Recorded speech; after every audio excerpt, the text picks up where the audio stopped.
Grand Rising family. I got a little jewel for you today. Kahlil Gibran's perspective on work.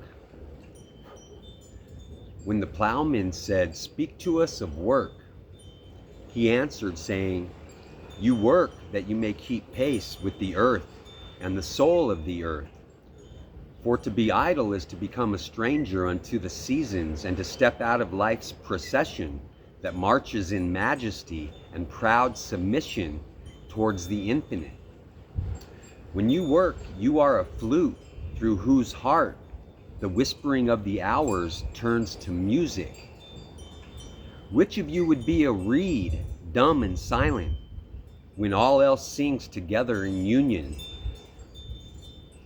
Always you have been told that work is a curse and labor a misfortune. But I say to you that when you work, you fulfill a part of Earth's furthest mission assigned to you when that dream was born. And in keeping yourself in labor, you are in truth loving life. And to love life through labor is to be intimate with life's inmost secrets. But if you, in your pain, call birth an affliction and the support of the flesh a curse written upon your brow, then I answer that not but the sweat of your brow shall wash away that which is written. You have been told also that life is darkness, and in your weariness you echo what was said by the weary. And I say that life is indeed darkness, save for when there is urge. And all urge is blind, save for when there is knowledge. And all knowledge is vain, save for when there is work.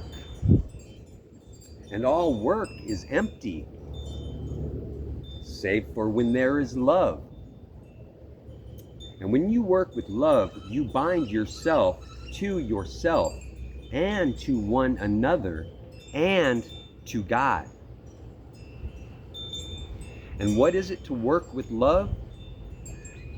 It is to weave the cloth with threads drawn from your heart, even as if your beloved were to wear that cloth. It is to build a house with affection, even as if your beloved were to dwell in that house. It is to sow seeds with tenderness and reap the harvest with joy, even as if your beloved were to eat the fruit. It is to charge all things you fashion with a breath of your own spirit,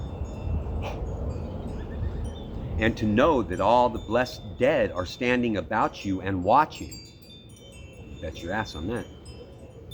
Often have I heard you say, as if speaking in sleep, "He who works in marble and finds the shape of his own soul in the stone is nobler than he who plows the soil.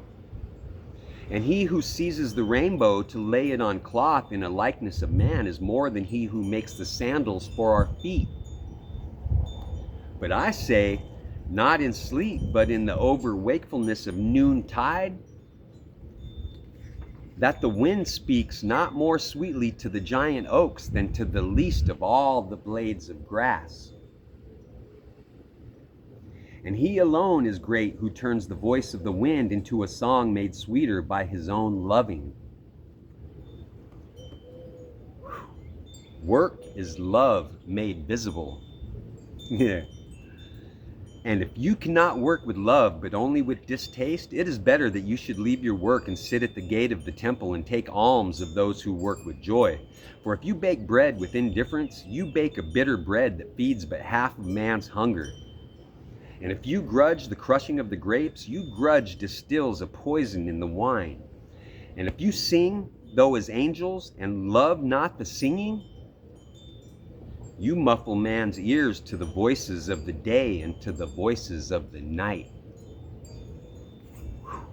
Whew. Powerful, right? Whew. Love, family. Whoa, man.